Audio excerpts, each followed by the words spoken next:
Hello, everyone. Welcome back to the Tokyo Living Podcast. Today, I'm going to be starting a new series of shows on the podcast talking about some common musculoskeletal conditions and common areas where people report pain. Now, these will be fairly brief explanations. We're just going to be talking about some common diagnoses that are made of pain in certain areas and some common treatment strategies.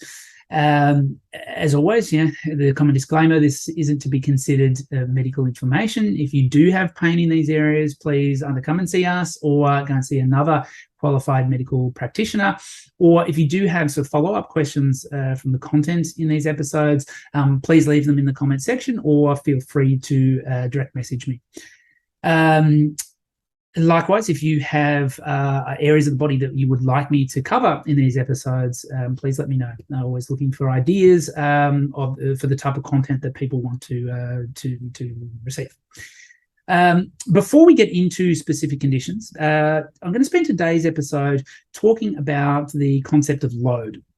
So this is one of my favorite topics to talk about. The concept of load basically underpins the diagnosis, the assessment, and the treatment for essentially any pain condition or any musculoskeletal pain condition for that matter, or any injury that someone has, or in terms of structuring their rehabilitation. Essentially, our bodies or our systems are in a constant state of balance between the demands that we're placing on the system and our capacity to tolerate those demands. And so this exists both from a psychological perspective, it happens in social constructs, and it happens with our physiology. And generally what happens when we experience pain or when we have an injury or when we have an illness, the demands that are being placed on our system by whatever it is that is contributing to the pain, whether it's our activity, whether it's our work, whether it's an infection or a disease that's placing stress on the system, and our capacity to deal with that stress is out of balance. And that's essentially what leads to any pain, injury, illness state. And this usually happens in the context of time.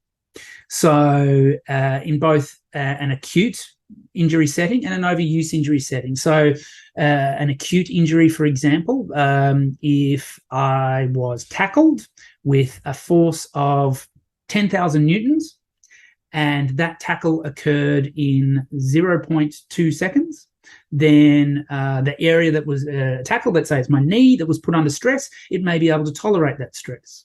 However, if that same 10,000 newtons was applied in 0.1 seconds, so a shorter time frame, then the force versus time equation is thrown into a place where that tissue that's under stress may no longer be able to tolerate that stress and may give way and may cause a structural injury, which then leads to pain. So that's a basic acute example.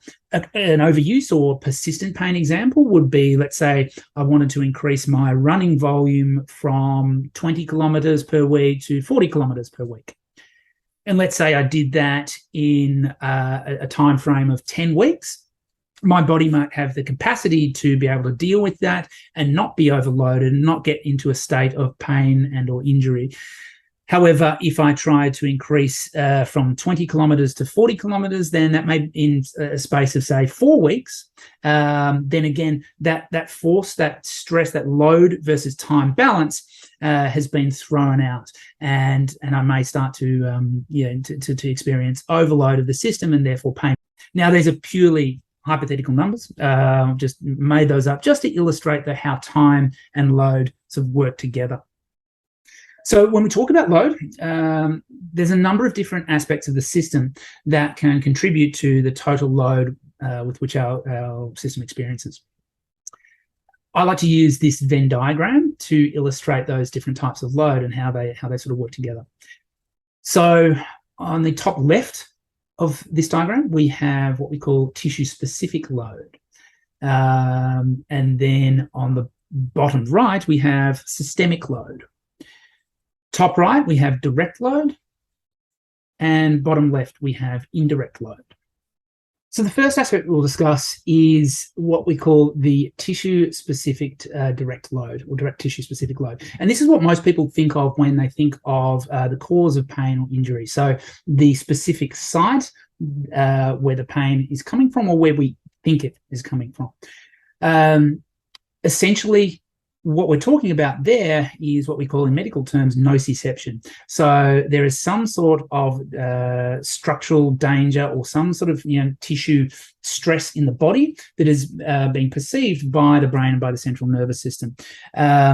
These receptors, which we call nociceptors, they basically pick up danger signals from the periphery. Now, these nociceptors aren't able to give us information regarding the type of stimulus, the type of danger that's happening. They're basically just there to tell us that something bad is going on. We need other nerve fibers, other receptors to complement that information to actually give our brain a little bit better idea of what's going on. When we're assessing the tissue-specific load, in the case of an acute injury, we need to know what happened. What was the mechanism of injury? How did you twist? How did you fall? What part of the body did you make direct contact with?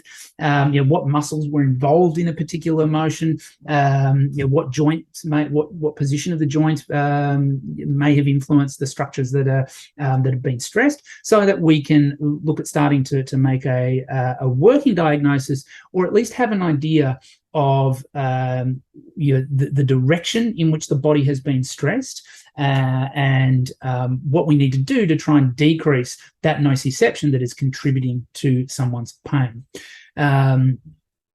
Now, in terms of diagnosis, sometimes having a specific diagnosis is important. So obviously, in the case of a fracture, we need to know if there has been a fracture to the bone, because that is going to significantly change the management plan. If there is a specific muscle tear, then we need to know, what muscle has been torn, so that we know how to offload it, and then how to rehabilitate it, how to gradually increase that muscle's capacity to tolerate load to return back to function.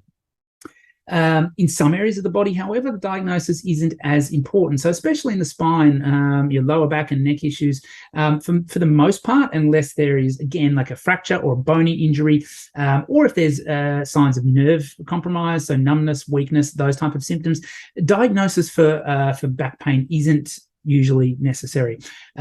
We can often have structural compromise, so herniated discs, degenerative facet joints, things like that we know are fairly prevalent in asymptomatic populations. So they're not really well correlated with pain. And once we start basing our diagnosis and our management plan around those structures which are probably not related in a large way to someone's pain, then it can sort of throw us off and take us down the track of treatments that are not only not required, but potentially harmful as well. So the process of making a diagnosis really depends on the context of the injury, the body part that's been injured, and how that injury has occurred. In terms of initial management, when we're talking about direct tissue-specific load, the initial management will usually require some type of offloading, some type of deloading. Now, this may be in the case of a fracture, it may be immobilization. It may even be internal fixation. We may have to open up that body part and perform a surgical operation to stabilize that bone. In the case of a bad joint sprain, it might require a certain amount of time where we're offloading through non-weight bearing, getting on crutches, trying to take some weight off that area. In the case of a muscle strain, it may just be, restricting activity. So, not walking or running too much for maybe even just a couple of days to allow it to settle and then build back up. In the case of, say, a tendon issue, a tendinopathy, if we've overloaded that tissue, then we might just need to avoid doing the aggravating activity for a period of time to allow that to settle down. However, we do need to, at some point, build that back up. So even with a bone, we can't just allow a bone to heal and then go back to our previous levels of activity. Direct tissue-specific treatment involves increasing that tissue's ability to tolerate load. So once we start walking, we need to gradually build up our walking volume. We need to build up to running, jumping, whatever it is that we need to get back to. And the same with all of our other tissues. So once we have some degree of decrease in pain, decrease in sensitivity, we need to start loading those tissues up. If it's a muscle or a tendon, we need to get those muscles contracting and gradually increase the load that we're putting on them, the weight that we're lifting, the speed that we're moving, how fast we're running, so that when we go back to our level of activity, those tissues have the capacity to withstand the loads that we're putting on them and are less likely to fail and less likely to cause problems in other areas of the body. Now, this isn't a dichotomy in terms of we allow things to settle down. They've settled down. Okay, now we can build back up. These often happen together. So while we're allowing something to settle down, say we've got an angry Achilles tendon, we might be backing off running to allow it to settle down. But at the same time, we might be applying a very specific stimulus through that tendon to allow it to adapt, get stronger, and again, be better at tolerating load. And this is where the importance of understanding what an exercise is meant to do is really important. So we might be doing an exercise for the quadriceps where we're trying to in simple terms, straighten out our leg against some sort of resistance, which will be strengthening the quadriceps, but it will also be desensitizing and improving the capacity of the patellar tendon, which attaches those quadriceps onto the shin bone. If we're dealing with an overuse injury, we want to know, how much have we been using that part of the body? So, if we have a tennis elbow, did we increase our tennis playing by 100%, and has that caused it? Obviously, a lot of other things can cause tennis elbow apart from playing tennis, but that's sort of just the simplest example. If we've got an Achilles issue because of running, how much running have we done?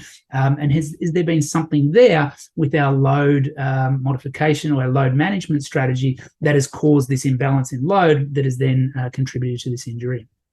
So that's essentially what we're talking about in terms of the direct tissue-specific load. We'll move on now to indirect tissue-specific load. So we're still talking about the tissues of the body, but now we're talking about areas away from the site of injury or the site where we think that nociception is arising. And so in this regard, we're talking about biomechanics. We're talking about things like, strength, power, mobility, flexibility, and also things like technique, equipment, ergonomics, things like that. So let's say, for example, we have pain in our elbow. We want to figure out the tissue-specific load, what structure might be involved, how we're going to manage that structure, how we're going to build it up to tolerate the load, and what sort of things have caused it, and how we modify our activity and build back up our activity to allow that area to settle down and then adapt. But we're also looking at the rest of the body and how that might be influencing what's going on with that elbow injury. So you might have, let's say that you are an overhead athlete, tennis player, a thrower. You may have some compromised shoulder function that is influencing what's happening with the elbow. So you might have some restricted range of motion. So we'll assess your shoulder range of motion. You may have some restriction on that side, which is affecting how you're performing your activity. And that is putting excess pressure on the elbow. Or you might have some wrist stiffness. Or you may have some weakness through the abdominals, which is affecting how your force transfer mechanism is operating when you're performing that task, and again, overloading the injured site. So, strength and weakness in relevant areas of the body are important things to look at. Sometimes this is, overly focused on at the detriment of actually not focusing on the injured area and looking at load that might be putting stress on there. But it is an important consideration, and it becomes an even more important consideration when there's been a change in biomechanics. So let's say you have had a previous shoulder injury and now you've got elbow pain, then there's probably a greater likelihood of that being involved than had you not had an area, an injury in an area related to the injury site where you're currently experiencing the pain. So, and generally, the further away from the injury site, the less relevant things become. But you still need to look at, in some cases, the entire chain. So let's say someone is a baseball pitcher. They may have some restriction in their big toe that is throwing the whole kinetic chain out and putting pressure on the shoulder and causing pain in the shoulder. It's far less likely, but it is still a possibility. So that's where we need to look at the type of activity that is causing someone pain and all the things that might be influencing the load on the injured site within that task. So that's where we talk about biomechanics. Technique is important. So technique might be, sporting technique, the way that you're doing a certain movement, especially if it is something that's new to you. If you've just taken up CrossFit and you're not quite sure with some of the Olympic lifts, then it may be a technique thing that needs to be addressed to try and take stress off the sensitized tissue. Or if there has been a change in technique. So your sporting coach wants to try something different to, ideally optimize performance, but that change in technique has caused an excessive increase in load on a certain tissue, then that may need to be addressed.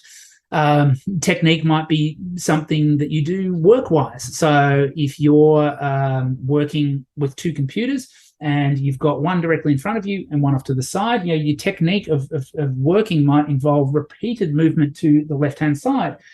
So that needs to be adjusted in order to, and as a result, you may have some neck pain, for example.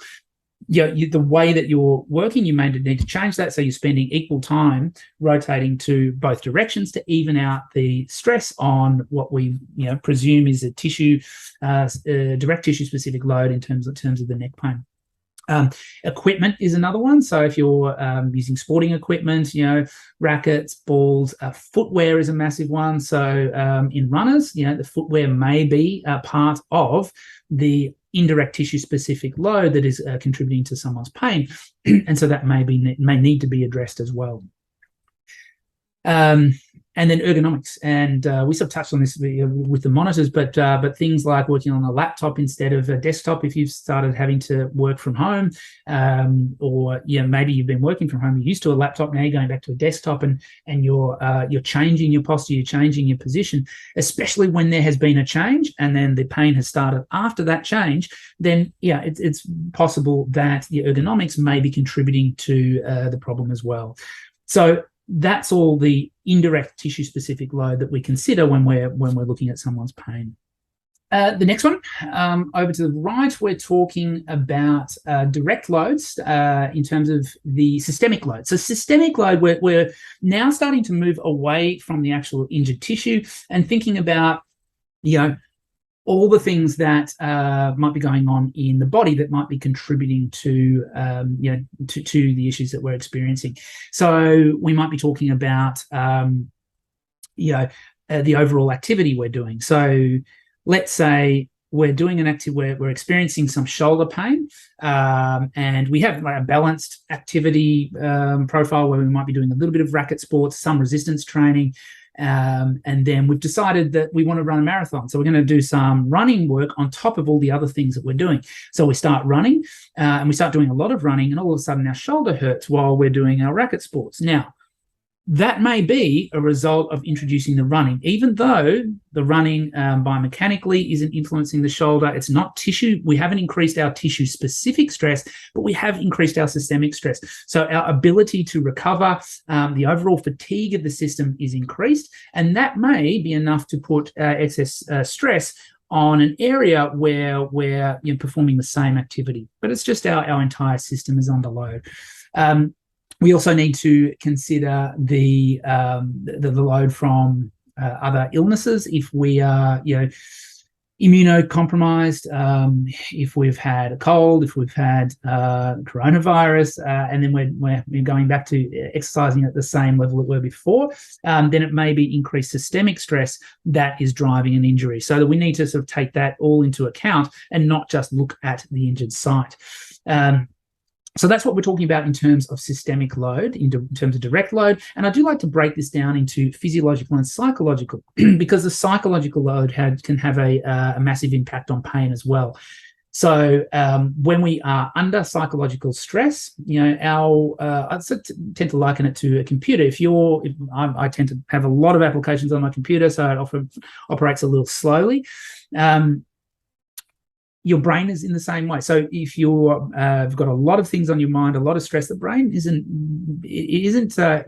interpreting that nociception, those messages that are coming from the periphery. It's not interpreting them in the same way, and its ability to deal with those messages is compromised, and so that is going to affect the pain that we're experiencing as an output, because that's really what pain is. So pain is essentially a protective output that occurs in response to some sort of threat, and it might be the threat of that nociception coming from the injured area. It might be the threat from overall load on the system, or a virus or something else, or it may be that we have some psychological stress that is causing threat to the system.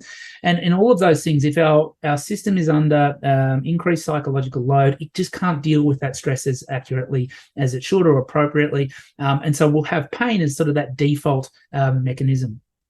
Also, when we're under psychological stress, our hormonal system changes as well. So we might be producing excessive amounts of cortisol. And when our hormonal system, our immune system, our endocrine system is functioning differently, then the stimulus we're getting from the nerves, from the periphery, that's going to be in a different environment as well. I liken this to the previous car I owned had a faulty alarm system whereby the alarm should have sounded when someone was in contact with the car, someone got too close to the car. However, when it was raining, the alarm would sound just when I pulled up at the lights.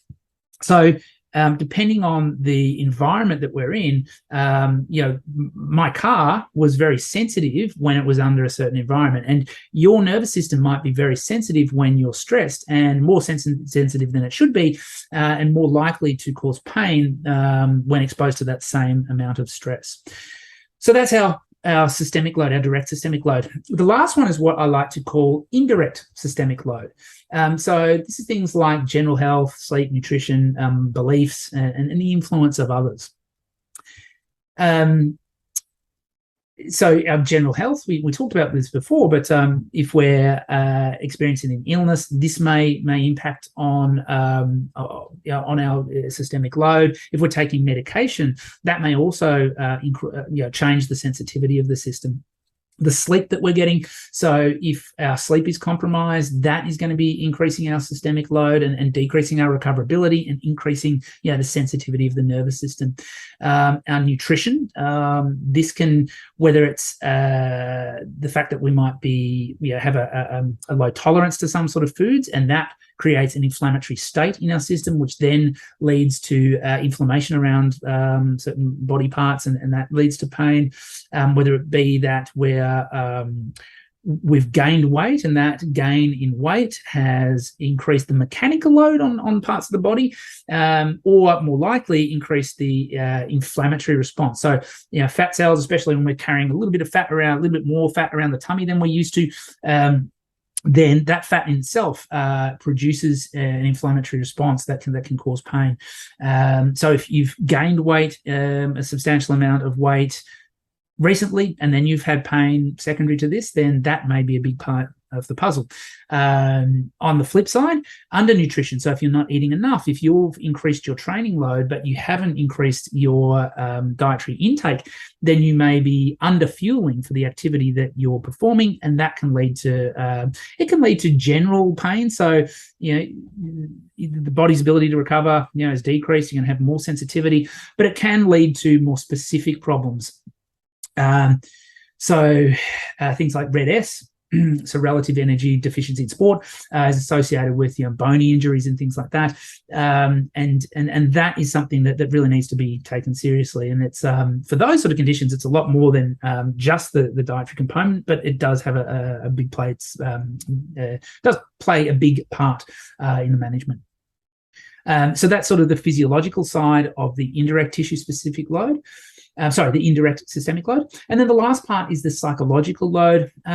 Here, we're sort of thinking more about the beliefs around the pain and the influence of other people. So if we think that a part of our body is damaged, if we have seen a scan that shows a herniated disc or a torn rotator cuff tear or a torn meniscus, and we're made to believe that that is the source of the pain. Now, it may be, but it may not be. And that's why we need to take everything into account together.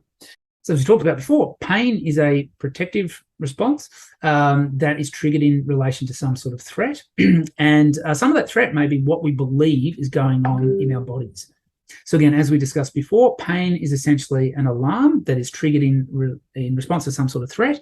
And that threat may be what we believe is going on in our bodies. So if we believe that something is terribly wrong, is out of place, is dislocated or unstable, then that is going to increase our vigilance. It's going to increase the threat associated with the pain that we experience, and therefore is going to increase the pain itself. So pain education, increasing our understanding around what is causing our pain is a big part of management of this psychological component of the indirect systemic load. So I hope that has been of use to you and has been somewhat interesting. As I said, we base all our assessments and our management around this concept of load and how we manipulate different parts of load, how we assess the different parts of load to try and get an understanding of what the root cause of someone's pain or injury is. And then we use that to guide our treatment. So I will be referring back to this from time to time throughout this series when we talk about different conditions. But I thought it was good to get a bit of a grounding in this sort of philosophy so that you understand where we're coming from. So I hope you've enjoyed that. Like I said, if you do have areas of the body that you would like me to speak about, please let me know. Otherwise, we'll look forward to seeing you on the next episode of the Tokyo Living Podcast. Thanks for watching. Thanks for listening. Take care.